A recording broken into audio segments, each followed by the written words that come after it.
¿Qué tal? ¿Cómo les va? Muy buenas noches para todos. Otra edición más de esto que damos en llamar Somos Debate, este espacio que compartimos cada 7 días, no solo en Paraná y Santa Fe, sino también en la costa del Uruguay, Gualeguaychú, Concepción del Uruguay y Gualeguay.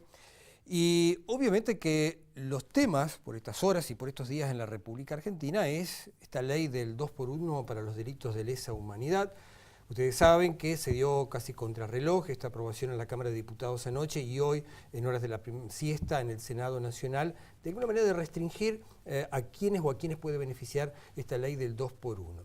En la República Argentina y Paraná no fue la excepción. En las plazas más importantes de la ciudad hubo congregación de gente y de particulares que se manifestaron espontáneamente y ordenadamente contra esta ley. Pero para hablar de este tema, y en este primer bloque, hemos convocado al doctor Marciano Martínez, un referente de la abogacía de Entre Ríos y también convencional, nacional y constituyente, que conoce mucho del derecho para conocer un poco más de este proyecto de ley de 2x1, que ya es ley en la Argentina y que fue limitado por el Poder Legislativo. Doctor Marciano Martínez, muy buenas noches y gracias por venir a este espacio. ¿Cómo le va? Muy bien, gracias a usted por invitarme. No, bueno, aparte de usted es una palabra autorizada, hay que recordar que en la década del 70, el doctor Marciano Martínez defendió a varias personas que estuvieron privadas de su libertad y fue uno de los hacedores en primera instancia de lo que fue la multisectorial allá en los primeros meses del 80, del 81, cuando todavía teníamos un proceso militar en la República Argentina. ¿Cómo era aquel contexto, doctor? Mire, era muy difícil porque era sangriento, mucha sangre. Nosotros, los que estábamos en actividad política, sabíamos que iba a venir un golpe y que iba a ser un golpe muy fuerte, con mucha sangre. A mí nos contó, no a mí en particular, sino a un grupo de MIT en aquel entonces, Arturo Frondizi nos dijo, viene un golpe militar y va a haber muchos muertos, miles de muertos. ¿No? Y vino el golpe militar. Como a las 2 de la mañana empezaron en Paraná a detener, el ejército empezó a detener gente. Y ya a las 3, 3 y media, tuve yo las mujeres de esa persona detenida. Que uno de ellos, lo voy a decir por primera vez, nunca lo he dicho, es el intendente de Paraná, Esparza, que estaba sindicado como una de las personas de mayor peligrosidad política. Esparza era intendente, era dirigente gremial, era un hombre muy popular, justicialista, que había tenido para los militares el pecado capital de haberle puesto a algunas plazas y calles el nombre que a los militares no les gustaba. Mártir de Trelew, comandante Che Guevara, Cuba Libre, una serie de designaciones que fueron una de las acusaciones muy importantes. El tema es que hubo en ese entonces muchas clases de detenidos. Acá, en esa época, no hubo ningún desaparecido, ni hubo enfrentamiento militar, pero sabíamos, nosotros los abogados, que éramos muy pocos, que había que blanquearlo. ¿Qué era blanquear? Que algún juez se hiciera cargo de la detención Legal. Eso en algunos lugares no fue obvio para que los militares vinieran, lo sacaran y lo fusilaran, lo mataran. Pero nosotros sabíamos que... Y bueno, se sufrió mucho. Muchos sufrieron también los miles de empleados públicos que fueron despedidos sin causa, sin razón alguna. ¿Más de 300 dicen? No, miles. Yo defendí 300, menos. Y defendimos durante mucha época. Y logramos ¿Por qué? alguna ¿Porque cosa. estaban sospechados? Había listas. No sé quién las hizo. El ejército, civiles.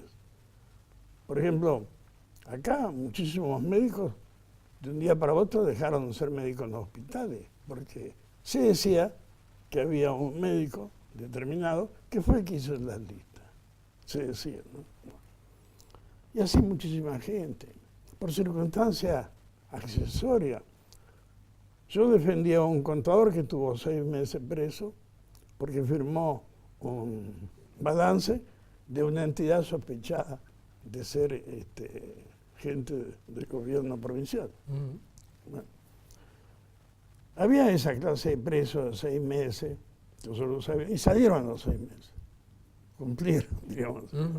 Estaban presos en la cárcel de Uruguay, en Gualeguay, en Gualeguaychú, acá en Paraná.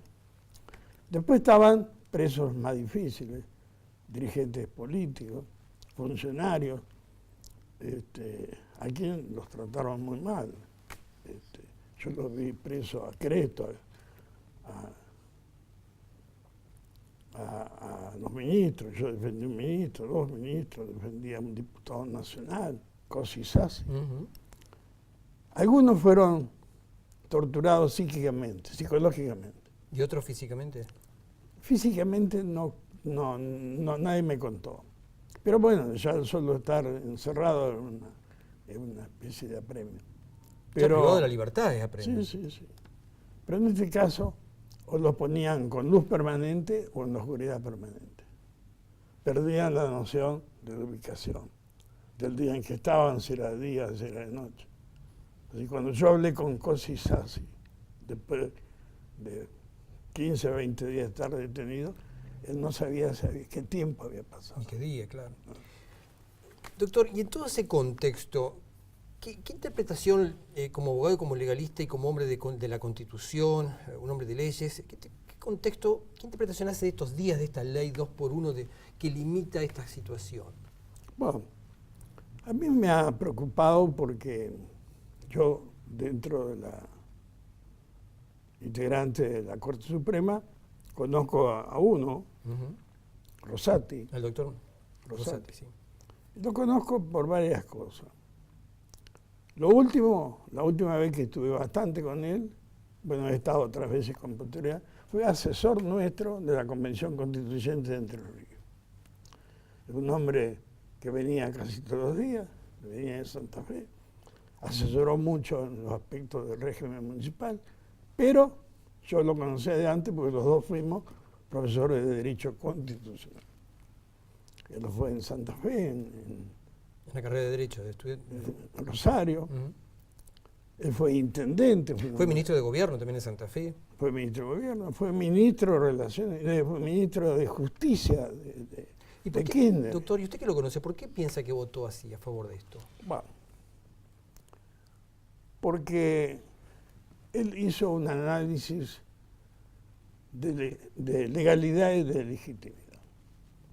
Le voy a contar lo siguiente. Supongo yo. Cuando más se crece en derecho, uno está más adherido a la ley. El derecho constitucional nos hace adherir mucho a las garantías constitucionales. Todas estas garantías que hoy el mundo, el pueblo en general las rechaza. Pero ojo, que alguna vez van a necesitar las garantías. Los delitos de lesa humanidad a nivel internacional están definidos. Son los delitos que comete el Estado, cuando el Estado actúa. Esa es la característica. Por eso son imprescriptibles, tienen una serie de requisitos, de condiciones. No puede haber amnistía, no puede haber reducción de pena. A través del poder político que es el poder ejecutivo. ¿Qué pasa con el 2x1? Esto es una creación argentina, una creación nuestra. No existe en el mundo. No existe en el mundo. Es decir, en ningún tratado internacional puede haber esta cuestión. ¿Por qué? Esto es una cuestión que viene del Poder Judicial. El Poder Judicial es lerdo. Y para condenar es lerdo también. Y acá en el país había la mayoría de los presos de las cárceles eran presos sin condena. Los famosos llamados presos sin condena. Que los órganos internacionales de derechos humanos golpeaban a los gobiernos que tenían presos sin condena. Y como nosotros teníamos la mayoría de los presos de las cárceles, fundamentalmente, de Buenos Aires, de provincia de Buenos Aires, alguien se le antojó dictar esta ley. Bueno, si ustedes tuvieron 6 meses, 6 años con prisión preventiva y no fueron condenados, de esos 6 años, después los 2 primeros, cada 2 años de prisión preventiva le vamos a descontar uno. A pesar de que es un invento argentino, esto se va a aplicar en la Argentina. Y se va a aplicar, sí, se va a aplicar, porque hay un principio legítimo, constitucional. ¿Que demora mucho la justicia? No, que es la ley más benigna. No la podemos sacar a ese principio. Doctor, en otros países, además de que no existe el de 2 por 1, ¿la justicia es tan lenta como en la Argentina? Mire, yo conozco realmente 2 países, que son Estados Unidos y Alemania, que he estado trabajando y viendo. Tiene algunas lentitudes, todo depende de la naturaleza del delito. Y todo depende de las posibilidades de descubrir. Por ejemplo, yo me refiero al aspecto penal, ¿no? Sí, sí. Acá hemos inventado el juicio abreviado, donde extorsionamos al imputado y bueno, y se entrega y le aplicamos una pena. Por la lentitud de nuestra justicia viene el 2 por 1. Ese 2 por 1, supongo, digo yo, Rosati lo miró, no estaba. Algunos dicen, sí, pero es reducción de pena. No, pero la reducción de pena es política. Y acá no es política, acá es la aplicación de una ley. Ahora, yo juez de la Corte, ¿la aplico en la ley o no la aplico? Bueno, usted vio en las últimas horas las posiciones de miembros de la Justicia Nacional, que ha habido críticas de funcionarios políticos, del Poder Judicial, sin ir más lejos, el fiscal a nivel nacional que también cuestionó estas cosas. Sí, hay mucho de política. Mire, acá hay 2 o 3 personas que, siendo víctimas de esta etapa tan triste, de tantas muertes, se han manifestado con prudencia. ¿Cómo juzga el juez? Yo he llegado a la conclusión que el juez juzga a partir de emoción. Pero no debe abstraerse de esto. ¿No? Yo sé que es un ser humano y que no, tiene es sentimiento. ser humano. ¿Usted cree que por el sueldo importante que tienen van a dejar de ser humanos? No, son seres humanos. Le agarran bronca a algunos y a otros no. Y después lo recubre con legalidad. Le ponen cositas. ¿Y el que maneja? Todos nos manejamos con emoción. Bueno, pero sí hay que ser objetivo. Eso es lo que dice la ley. Eso es lo que dice la ley. También la ley nuestra, nosotros dijimos que los fiscales tienen que ser objetivos. Bueno, y que además puede ser incompetente si es conocido o familiar o amigo. No, bueno, pero eso aparte, ¿no? Eso aparte. Por ahí, fíjese, por ahí nosotros pensamos que el juez técnico actúa con objetividad. No es cierto eso. No hay ninguna diferencia con el jurado, con la persona. El jurado, ¿cómo va a juzgar? En función de su saber, en función de su cultura. Si yo soy carnicero, voy a juzgar de acuerdo a la cultura que tengo. Ese es el... Y los jueces no se diferencian mucho. Algunos porque no saben, y otros aún sabiendo, porque la emoción es el primer envión que tienen. Y después lo recubrimos de legalidad. Ahora, con todo este contexto, doctor, ¿se produce una grieta también con esta situación en la Argentina? Sí, esto se revive, porque yo he encontrado gente a favor y gente en contra. Y acá, esto me hace acordar también al 76. ¿Qué nos pasaba a los abogados que defendíamos a los presos del proceso? ¿Eran perseguidos? Por supuesto, éramos los abogados de los corruptos, éramos los abogados, nos separaban, teníamos algunas veces cierto temor de decirlo. No, es bravo ese tema. Vamos a ubicarnos, ahora sí, ahora que pasó, qué historia, hay muchos, pero los que estaban escondidos en aquel entonces, los que no decían, los que hablaban y decían a los represores, fulano de tal es de izquierda o está es contra los intereses. Era mucha gente. Ahora, doctor, en esta realidad, en este contexto de este año 2017, en este mes de mayo, es difícil, mucha gente joven, esto lo observa, lo analiza en base a los testimonios, como por ejemplo el del doctor Marciano Martínez. Pero hay otros que pesan 60, 70 años, que han tenido padre, abuelo, tío, hermanos, que han desaparecido, que han sido torturados, otros que han tenido parientes. Y es difícil poder interpretar a la distancia toda esta situación, porque cada uno tiene que defender o tiene su manera de interpretar esto. Pero ¿esto nos divide un poco más a los argentinos con esta situación? ¿En qué va a terminar esto? Yo creo que sí. Yo estoy preocupado. No por esto en particular. Estoy preocupado, por ejemplo, con lo del juez de Gualeguay, que dejó en libertad a un hombre que es reincidente, hombre, que además con antecedentes, violador. Pero lo dejó en libertad bien. Sí. Sí. Y acá todo el mundo, los propios integrantes del tribunal que lo va a juzgar pidiendo la cabeza. Bueno, además esto se está dilatando más de lo previsto, ya pero porque no a veces ya fueron esa cuestionados. gente no sabía que no podía Hablar públicamente. Sabían, Sí. son abogados. Sí. Ahora lo hicieron adrede para no juzgarlo, para quedar bien. Ahora, doctor, porque hay algunos que son oportunistas, quieren quedar bien. ¿Qué opina la gente? Mandan la encuesta. Si la encuesta dice la gente mayoritariamente opina en contra, opina en Ahora, doctor, convengamos que en ese tema, hace 10, 15, 20 días, cuando pasó lo de Micaela García, todo el país pedía la cabeza del juez Rosy de Gualeguaychú. Hoy el tema es como que se ha dormido un poco. O sea, la gente hasta se olvida de quién es. ¿Y cómo lo solucionamos a esto en nuestro país? ¿Cómo le encontramos una salida? Las instituciones tienen que funcionar.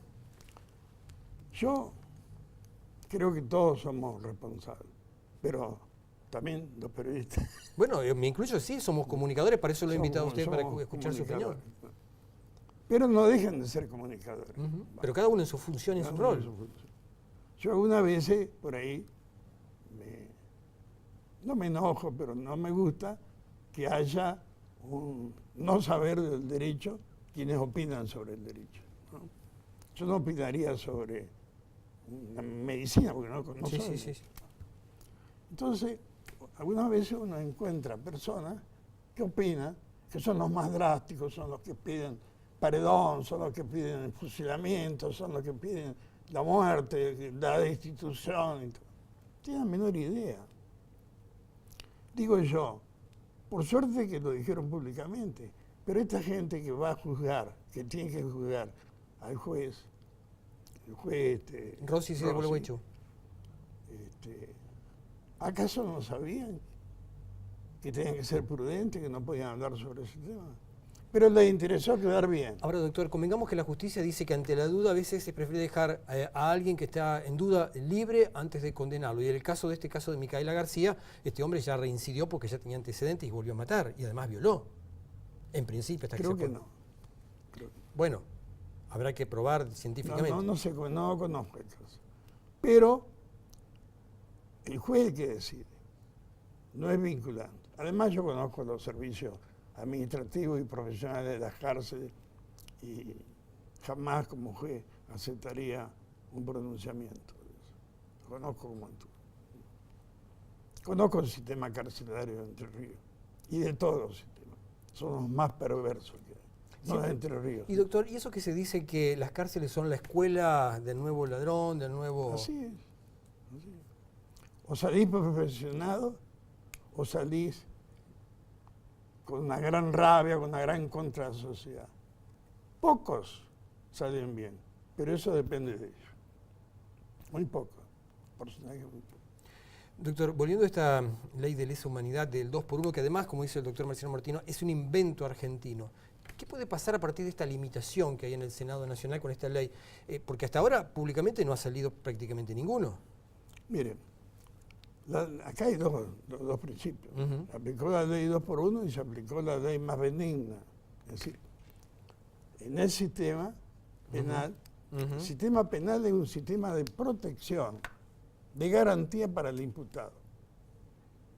Porque el poder político, represor, es decir, el poder político que tiene a su cargo juzgar y mandar preso a la gente, es muy fuerte, es muy poderoso y puede ser muy arbitrario. Entonces, contra ese poder poderoso y arbitrario, hay que poner derechos y garantías para proteger a la persona imputada. Es al revés. El derecho penal no es para meter preso, es para proteger a la gente que está imputada. Si corresponde meterlo preso, métalo. Pero hay que defenderlo. Bueno, eso está en declive hoy. Acá en Entre Ríos casi no hay garantía. Casi no hay. Más del 90% van presos sin ser juzgados. Y la Constitución dice nadie podrá ser juzgado sin juicio, nadie podrá ser condenado sin juicio previo. ¿Y dónde está el juzgamiento? Ninguno. Habrá que modificar las leyes. Hay que modificarlo, pero los legisladores ¿por aquí están? Doctor Marciano Martínez, yo le agradezco la gentileza de venir a un abogado, un especialista, un constitucionalista sobre este tema de tan polémico que nos reparte ahora por estas horas en la República Argentina, como es este proyecto de ley o esta ley del 2x1 para los delitos de lesa humanidad. Doctor, nuevamente gracias por estar, el tiempo es tirano en televisión y las puertas siempre están abiertas. No, gracias. Gracias por venir. No, por favor, gracias por venir. Hacemos una muy breve pausa y ya vamos a seguir abordando este tema con otro grupo de invitados. Ya volvemos.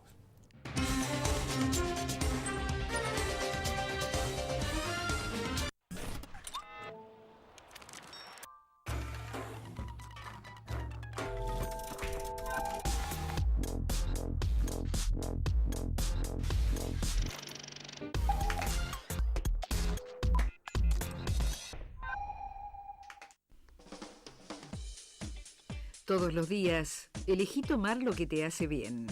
Agua de mesa de Arbe, es saludable beber. Somos Noticias con más ediciones en vivo, para que estés informado todo el día sobre lo que pasa en Paraná.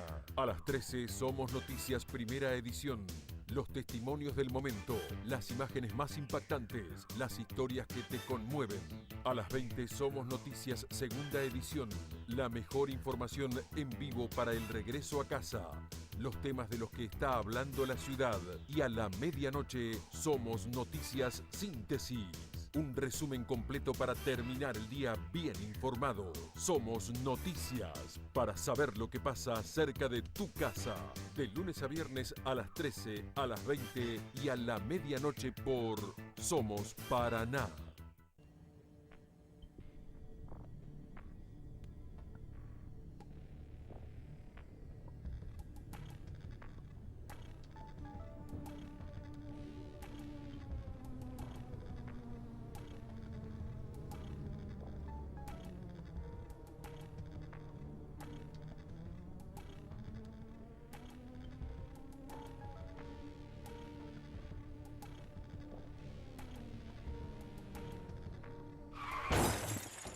Recibiste el mensaje. El celular al volante mata.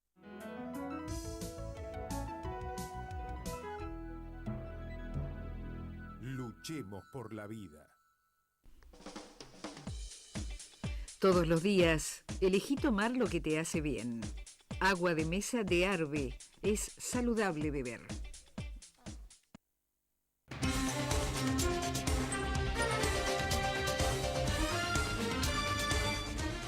Bien, otro de los bloques que compartimos aquí en Somos Debate, esta propuesta periodística que generamos desde Cablevisión Paraná, y obviamente este tema de la ley del 2x1 con los delitos de lesa humanidad es uno de los temas más emblemáticos y que ha convocado a gran parte de la República Argentina por estas horas, y recordamos que en esta jornada de día miércoles también en las plazas más importantes de la ciudad de Paraná y de la República Argentina ha congregado gente para expresarse sobre este tema. Y en este otro bloque tenemos otra posición de un conocido abogado, constitucionalista y referente de la ley, como es el doctor Javier Vigo Leguizamón, también muy conocido en dos casos que tienen que ver con los juicios a quienes fueron el coronel Larrabure y también Viola. Doctor Leguizamón, gracias por venir, buenas noches. Buenas noches. Bueno, ¿cómo toma toda esta situación que ha pasado por estas horas con este tema de la ley del 2x1 de los delitos de lesa humanidad? Sí, yo creo que hay dos aspectos para analizar lo que ha ocurrido. El primero es el fallo en sí. A mi modo de ver, el fallo que tomó la mayoría de la Corte es correcto. ¿Por qué? Porque los jueces no pueden crear la ley. Los jueces tienen que aplicar la ley. Y donde la ley no distingue, los jueces no pueden distinguir. El artículo 2 del Código Penal es muy claro al utilizar el adverbio siempre. Dice que en todos los casos, sin distinción, siempre se aplicará la ley más benigna. Y es evidente que durante un periodo de tiempo, entre el año 1994 y 2001, rigió un régimen del 2 por 1. Entonces, frente a esa disyuntiva, los jueces no podían seguir el criterio, para mí equívoco, de la minoría, de porque la consideración social cambió, yo prescindo el texto de la ley. El texto de la ley es claro. Acá no hay que echarle la culpa a los jueces. En todo caso, hay que echarle la culpa a los legisladores que sancionaron la ley del 2 por 1. Lo que ocurre es que, como en tantas oportunidades en Argentina, los que cometieron el error esconden su responsabilidad y la vuelcan sobre otros sectores y no se hacen cargo. Digamos, la ley del 2 por 1 la dictaron los legisladores, la usufructuaron también mucha gente que estaba detenida. Doctor, aquí hace un par de minutos, y usted lo pudo ver al doctor Marciano Martínez, que estuvo también invitado en el bloque anterior, hizo referencia a algo que creo que periodísticamente es importante. La ley del 2 por 1 es un invento argentino, no existe en ninguna parte del mundo. Así es. Lo que sí existe en muchos tratados internacionales, entre otros la Convención Americana de Derechos Humanos, es el principio de la ley más benigna. Digamos, son dos cosas diferentes. Salió una ley más benigna entre el periodo en que se cometió el hecho y el periodo de la condena. El imputado tiene derecho a pedir su aplicación. Otra cosa es considerar que por cada día de detención, es decir, se consideran 2, ¿no? Ese es otro tema. Bueno, pero eso es parte de la tardanza de la justicia. Sí, parte de la tardanza de la justicia y parte de la irresponsabilidad del poder político. Y convengamos, eso pasa, a ver, en la realidad, y lo vemos día a día, el error político, pero el error también de la justicia. ¿En qué parte del mundo la justicia demora tanto? Es cierto de que los procesos podrían transcurrir o achicarse en un periodo más breve. Eso sí es cierto, porque todos los tratados internacionales prevén de que cualquier ciudadano tiene derecho a ser juzgado en un tiempo razonable. ¿Y qué se entiende por tiempo razonable? Y mire, acá, por ejemplo, es decir, la prisión preventiva no puede durar más de 2 años, excepcionalmente puede durar más de 3. Hay casos en muchísimos casos. Hay muchísimos militares detenidos donde esa circunstancia se agrava. Es decir, hay que mirar los juicios, hay que mirar la calidad de los testimonios. Usted tiene el caso Nejutjolo en el Congo, es decir, que lo absuelve el Tribunal Internacional, porque tiene que haber pruebas más allá de toda duda razonable. Es decir, hay que mirar sobre la base de qué pruebas se está condenando. Yo no digo que si hay un hecho y está debidamente probado no se condene, pero hay que mirar cómo se condena. Hay que ver la gente que está detenida en este momento en situaciones infrahumanas. Conozco de cerca casos donde personas que han sufrido infartos, han sufrido operaciones de corazón abierto, se las mantiene detenidas en un penal que está a más de 1 hora de un centro de alta complejidad. Y usted, si tiene un infarto, tiene que llegar en un lapso crítico de 15 minutos. Estamos hablando siempre de gente que seguramente debe tener más de 70 años para arriba, ¿no? Más de 70 años. Quiere decir que ese es otro aspecto en el que habría que poner atención. Pero me gustaría, es decir, centrándome en esa responsabilidad, contar un caso práctico. A ver. Porque en esto la discusión que se ha planteado es, bueno, hechos realmente aberrantes pueden merecer un beneficio como el del 2 por 1. Imaginemos un tema, un conjunto de hombres armados que aborrecen la democracia, que tienen la intención de instaurar una dictadura sangrienta, se han dispuesto a llevar a cabo un atentado. Llega una familia que sale de su casa, la van siguiendo, en el asiento de atrás del vehículo que siguen hay 2 niñitas que están jugando. Una tiene 3 años y otra 5.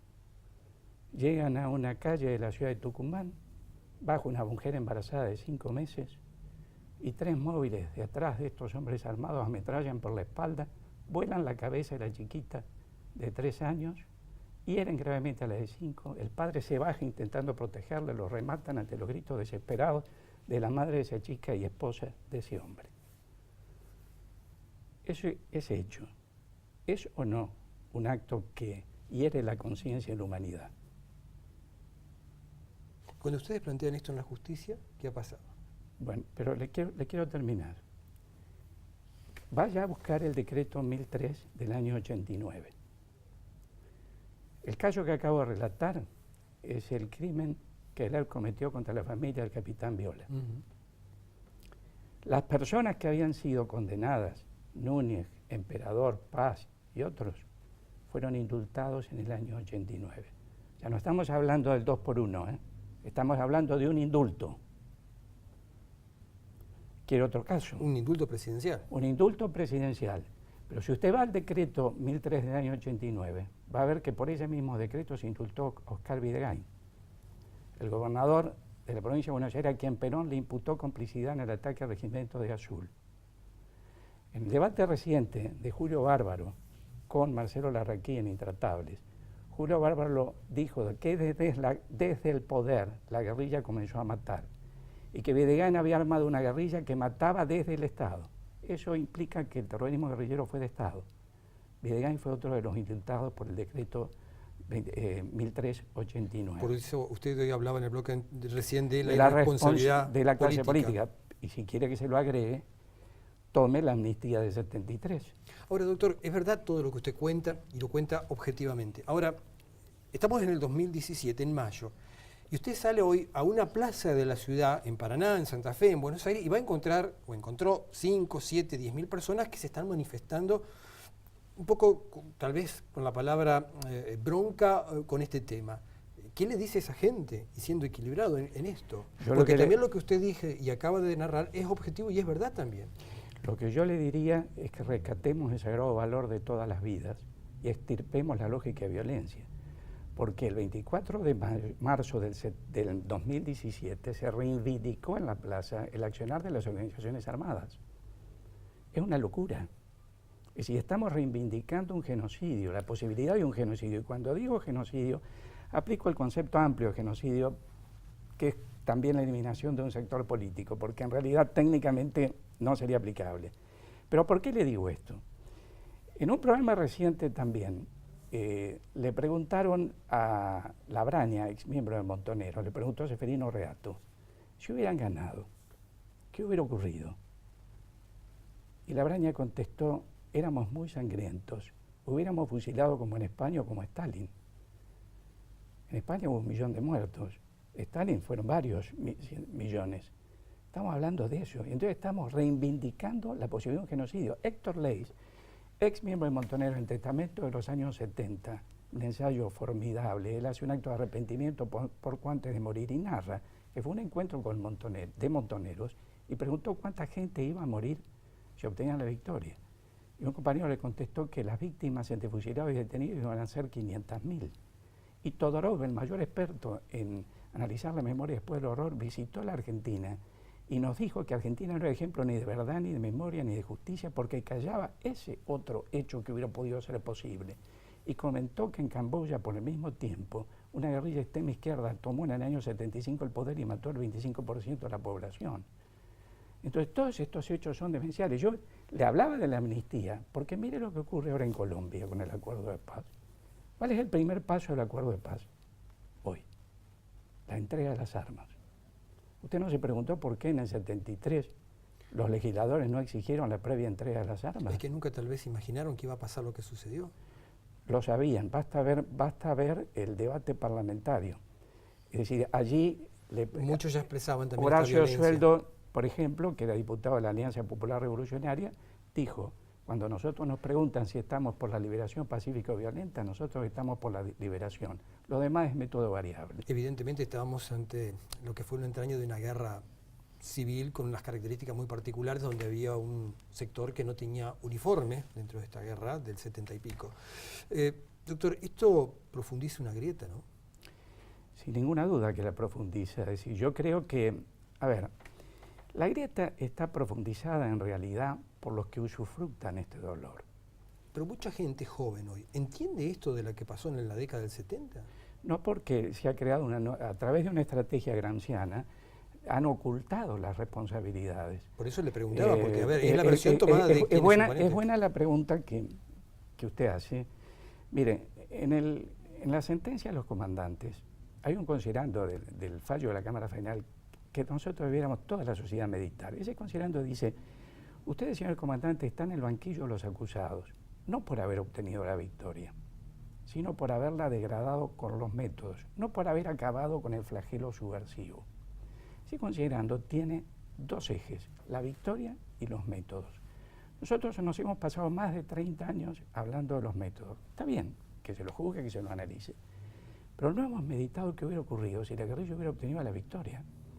Y ahí es donde teníamos que poner el acento para que no haya la locura de reivindicar en una plaza del 24 de marzo, que debiera ser un día de recogimiento, de rescatar el sagrado valor de las vidas, es decir, hacer la apología de la sangrienta militancia y quienes hubieran provocado una masacre. Doctor, por eso mismo le pregunto, porque a ver, hoy usted ve en los reclamos y en los últimos días gente de 20, 30 y 40 años que esto no lo vivieron, se lo contaron los parientes cercanos o amigos, ni tampoco vieron una película, ni tampoco leyeron algunos libros que hay que documentan lo que parte dice usted. Esto que yo le estoy comentando es el eje de lo que nosotros hemos probado en las causas Larraburi y Viola, que tengo el honor de defender. Nosotros precisamente allí procuramos demostrar, es decir, que los crímenes de la guerrilla fueron de lesa humanidad.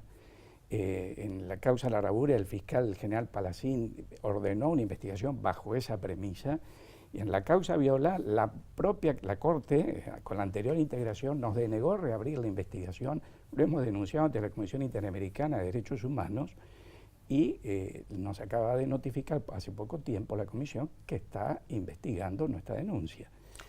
Doctor, ¿cuánta gente, yo sé que tal vez no me puede dar un número aproximado porque a lo mejor no lo maneja, pero ¿cuánta gente hay en estas condiciones que podrían ser beneficiadas con esta ley del 2x1? ¿Se habla de algún número aproximado de personas? No se sabe, es decir, hay muchos comentarios disímiles. Leí hoy un análisis de la Procuración, es decir, que hablaba de unas 80 personas, pero todo depende cómo se aplique, porque, a ver, si siguiera el criterio de Zaffaroni, que en una causa que hoy no recuerdo bien ahora el nombre de la causa, pero que hoy comenta La Nación, que Zaffaroni votó a favor de aplicar el 2x1 a una persona que había estado detenida luego de haber sido derogada la ley del 2x1. Bueno, que es un criterio mucho más amplio. Sí, por eso digo, hay casos y casos. Pero...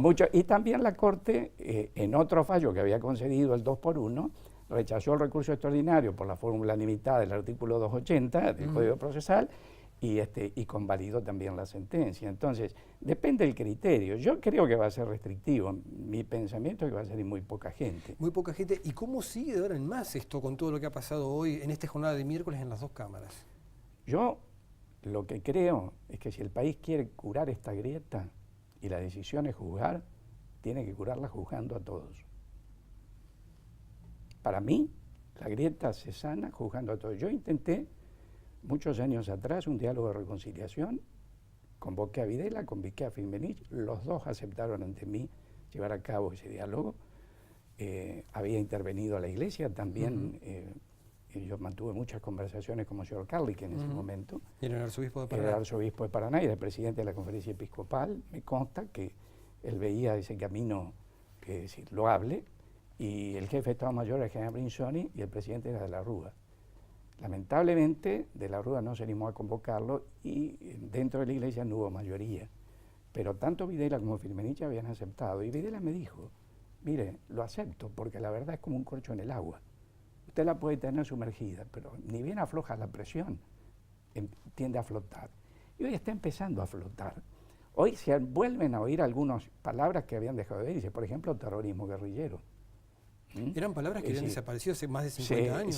Se comienza a hablar de guerra, que está bien, porque lean la sentencia. La Cámara Federal dijo con todas las letras que el país había vivido una guerra revolucionaria. Es penoso que Gil Lavedra se desdiga de lo que escribió y niega la existencia de una guerra. Es más, la Cámara dijo que había mediado una necesidad terribilísima que hubiera permitido aplicar la pena de muerte a través de los bandos militares. Es distinto, no es hacer desaparecer personas, es un juicio sumarísimo y el fusilamiento, pero la Cámara entendió que estaba dado ese contexto porque la subversión se había agravado de una manera enorme y todas las fuerzas policiales y de gendarmería estaban superadas. Ese es el contexto. Entonces nos quieren hacer creer que no hubo ese conflicto, que no hubo 21.000 hechos. Es una locura como vemos ese pasado. Doctor, yo le agradezco la gentileza de haber venido a dialogar con nosotros. Este es un tema que va a traer muchas explicaciones, muchas reflexiones, muchas hipótesis también, pero a veces el tiempo en la televisión es tirano. Doctor Javier Vigo Leguizamón, le agradezco la gentileza de haber venido aquí a los estudios de Cablevisión en Paraná y las puertas siempre están abiertas. Muchas gracias por haberme invitado. Al contrario, gracias por venir. Una breve pausa y ya volvemos con otro grupo de invitados a otros temas de actualidad. Ya regresamos.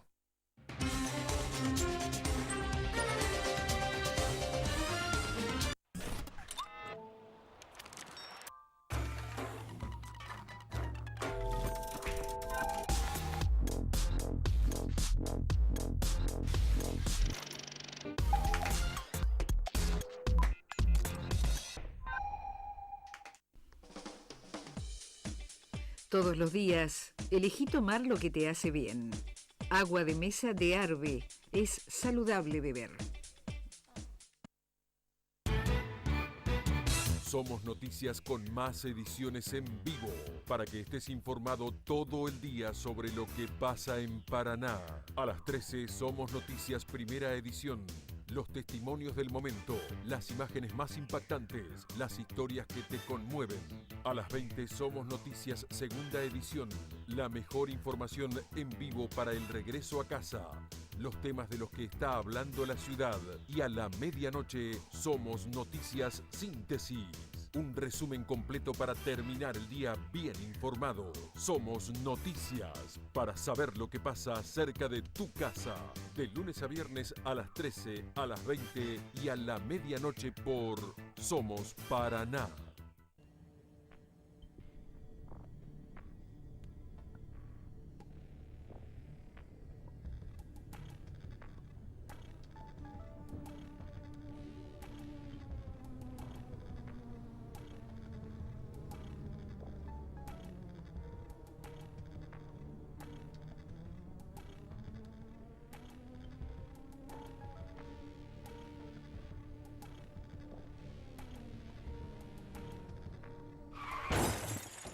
¿Recibiste el mensaje? El celular al volante mata.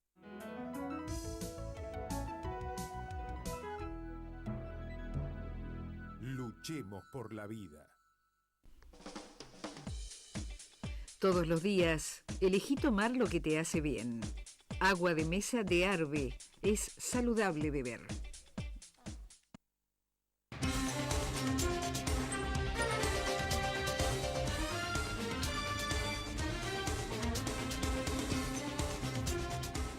Y en otro de los bloques que compartimos en Somos Debate, tiene que ver con el Consejo Empresario de la provincia de Entre Ríos. Por estas horas ha habido renovación en cuanto a lo que es las autoridades para la provincia. Hoy nos visita aquí en el estudio de Cablevisión Juan Diego Echeverre, que es el flamante titular del Consejo Empresario. Juan, muy buenas noches y gracias por venir a este espacio. Buenas noches, muchas gracias por la invitación. Bueno, ¿cómo se dio este recambio de autoridades? Bueno, la verdad que venimos hace largo tiempo trabajando dentro de la comisión directiva del Consejo Empresario. Hace 13 años que integro el Consejo Empresario, hará 8 años que integro la comisión directiva en distintos lugares, que me ha tocado acompañar las gestiones anteriores, primero a Silvia D'Agostino, que era la presidenta y fundadora del Consejo, después a Tilio Benedetti, a Gabriel Buldín, y últimamente a Patricia Popelka como prosecretario que estaba en la comisión directiva.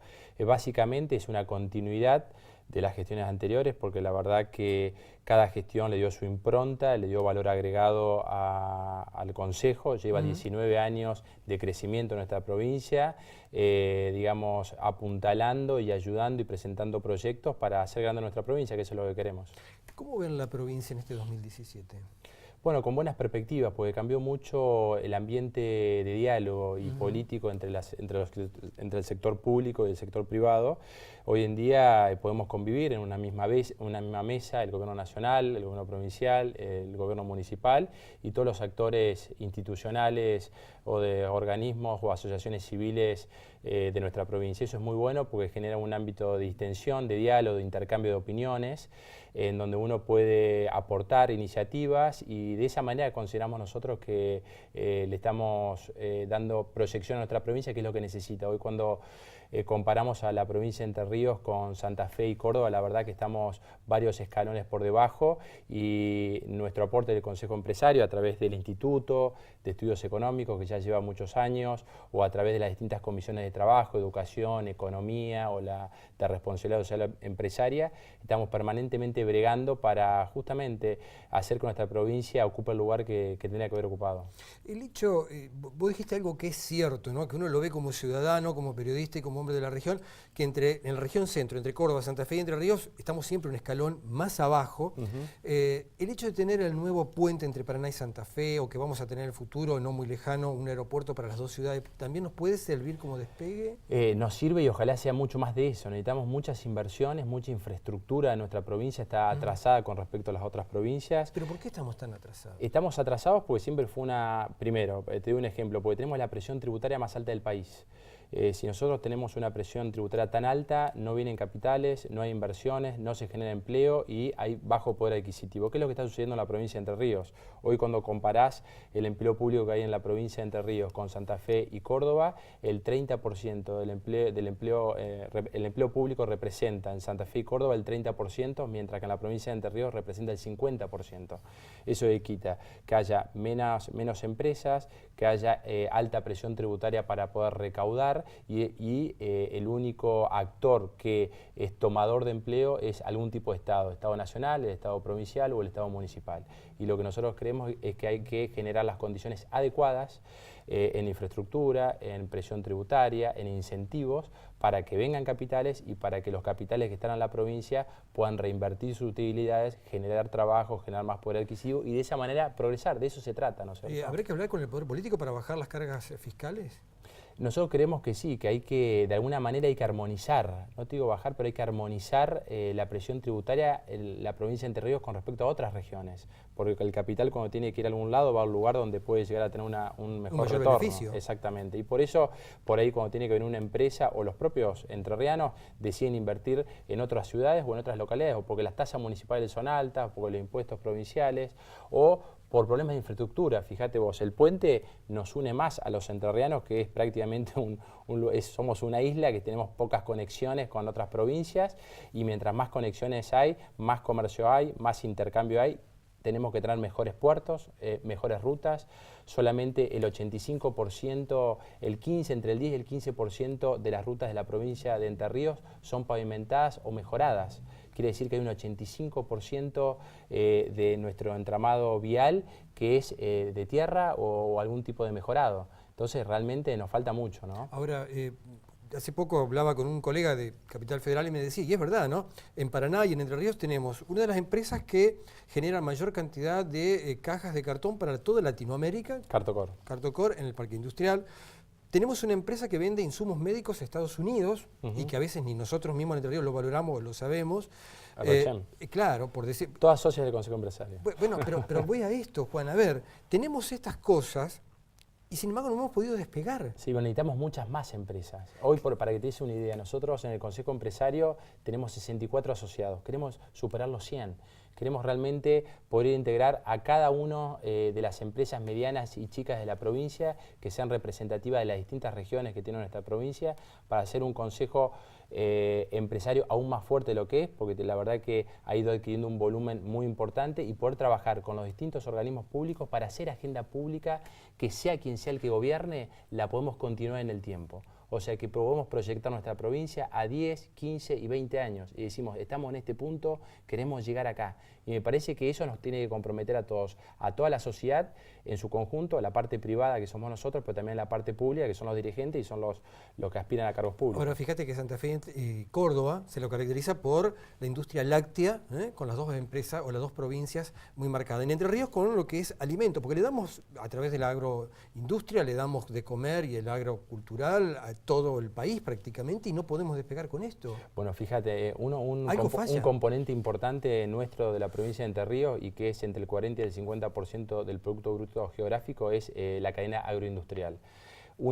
Hay 3 líneas nosotros armamos un programa de desarrollo productivo dentro del Consejo Empresario y presentado el Foro de Cámaras Empresariales de la provincia de Entre Ríos, que le presentamos al gobernador hace 10 días atrás, con 3 cadenas de producción para agregar valor en nuestra provincia. Una es la cadena proteica de las carnes rojas, otra es la cadena forestal y la tercera el turismo. Empezamos a trabajar sobre la cadena de proteínas, que es la que otorga las carnes rojas, ¿no es cierto? Y que la provincia de Entre Ríos es buena productora de ese elemento primario. De 59 frigoríficos que tiene la región centro con capacidad para exportación, la provincia de Entre Ríos tiene 1. Cuando decimos equilibrar la provincia con la región centro, estamos hablando de eso, de 59 frigoríficos con capacidad de exportar a mercados internacionales que se están abriendo, que están demandando nuestra producción.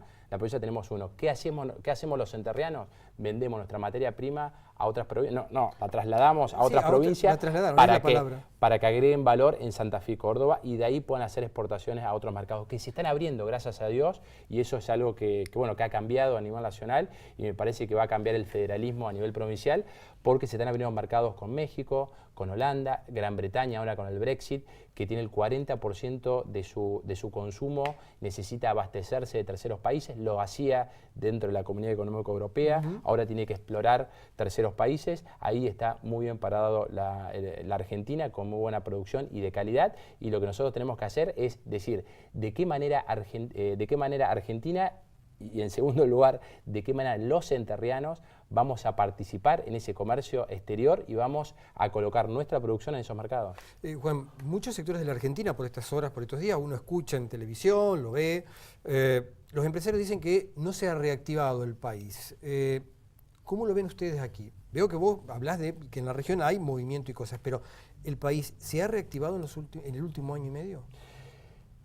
Yo creo que, las cuentas públicas, nosotros desde el Consejo Empresario estudiamos las cuentas públicas del gobierno provincial y de los distintos municipios de nuestra provincia. Creemos que cuando hay un déficit o cuando hay cuentas que no están en orden en el Estado público, repercute en el privado. ¿Por qué?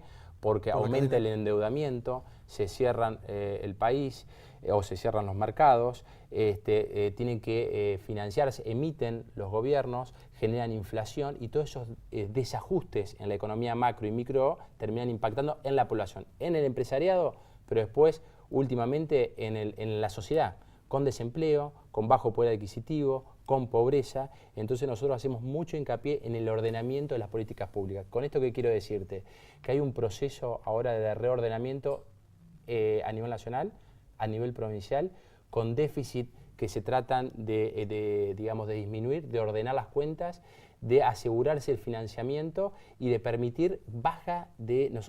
Argentina tiene la mayor presión tributaria de Latinoamérica. Quiere decir, si una empresa tiene que venir acá a hacer una inversión, tiene más presión tributaria. Lo piensa 2 o 4 veces o no la realiza. Va al Uruguay, va a Chile, va a Brasil, pero no viene a la Argentina. Y nosotros lo que tenemos que hacer es, primero, seguridad jurídica, que somos confiables, y segundo, que venir a la Argentina va a ser un buen rédito para nosotros, los argentinos o los entrerrianos, pero también para los capitales. Eso es un proceso de tiempo, ¿no? Tiene que haber un proceso, y por eso estamos hablando de política de estados, y me parece que las instituciones como el Consejo Empresario tenemos mucho para aportar. Algo que tenemos los argentinos y tenemos los entrerrianos, que tenemos muy buenos recursos humanos. Dentro del Consejo Empresario tenemos un gran equipo, gente muy valiosa, muy competitiva, que me parece que la tenemos que aprovechar, y la intención del Consejo es eso, ¿no es cierto? Por eso te decía que hay una continuidad. Hay un Consejo que se ha ido renovando, pero todos los que integramos la comisión directiva, hace muchos años que estamos trabajando, son líneas de acción que están proyectadas al mediano y largo plazo, y pensamos y queremos incidir para mejor de los entrerrianos, ¿no? Juan, vos dijiste hoy, dentro de lo que es la reactivación del Consejo Empresario, de la provincia y de la región, mencionaste el turismo. Tenemos bellezas naturales que atrae a toda la Argentina, pero también tenemos 14 centros termales en Entre Ríos que el día que vos buscás siempre está lleno. Gente de todo el país o de países limítrofes viene a Entre Ríos los centros termales.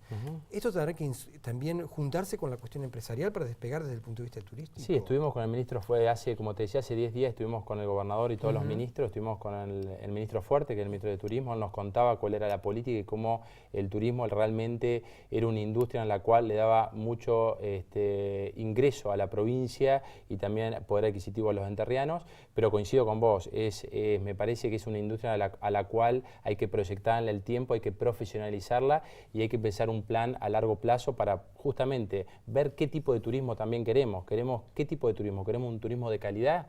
¿Queremos que vengan solamente, digamos, de Buenos Aires o provincias linderas, o queremos un turismo internacional que deje su valor agregado en la provincia? Me parece que ese tendría que ser el norte. Para nada, ¿habrá que instalar alguna fuente termal acá? En algún momento se habló de un proyecto. Acá hay un proyecto, es el centro de convenciones, que la verdad le va a dar, creo yo, que lo van a inaugurar ahora en agosto o septiembre.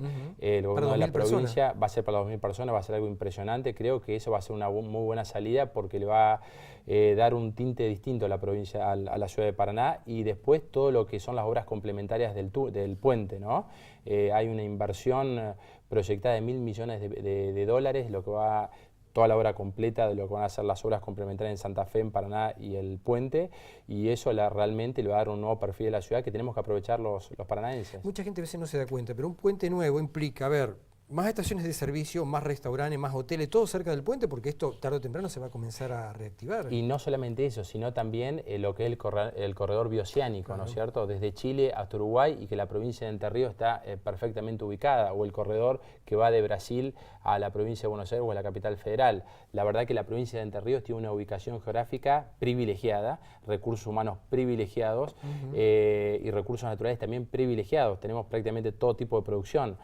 Avicultura, que somos líderes a nivel país, tenemos el 50% de la producción nacional la producimos en la provincia de Entre Ríos, producción láctea, producción citrícola, forestación, ganadería, agricultura. Nos falta agregar valor. Y me parece que ese tiene que ser el gran desafío, y por eso tenemos que apelar también a obras de infraestructura que nos permita desarrollar a los entrerrianos. Hace un par de meses estuvo aquí en esta misma silla un empresario forestal de la costa del Uruguay, donde veía las limitaciones y los problemas que se le presentaban para poder vender al Uruguay y de toda la cuestión legal que no le permitía crecer. ¿Ustedes van a dialogar con los legisladores para modificar algunas leyes de esto? Nosotros estamos dialogando con todos los sectores, con todos los espacios políticos, porque pensamos que en la construcción de una provincia de Entre Ríos fuerte tienen que participar absolutamente todas las voces y generar una agenda en común. Y nos tenemos que poner de acuerdo en todos. Destrabar o quitar las trabas que impiden esas inversiones o que impide el comercio. Mejores puertos, más rutas, más puentes, menos presión tributaria, y de eso se trata, ¿no es cierto? ¿Será el mayor desafío para ustedes en estos año y medio que van a estar? 2 años de gestión que vamos a estar, y la verdad estamos muy entusiasmados. Queremos hacer reuniones del Consejo Empresario en toda la provincia, como te decía, incorporar nuevos y más socios para hacer aún más fuerte el Consejo, y ahora tenemos una actividad muy fuerte que es el 8 de junio, que es el foro anual del Consejo Empresario, que agrupa a los 600 hombres de negocio más importantes. ¿Acá en Paraná? Sí, en Paraná, en la UCA, en la Universidad Católica Argentina, en el Salón. Es una jornada que va de las 13 horas a las 20 horas, que reúne, como te decía, a los 600 empresarios más importantes de la región, justamente para analizar eso.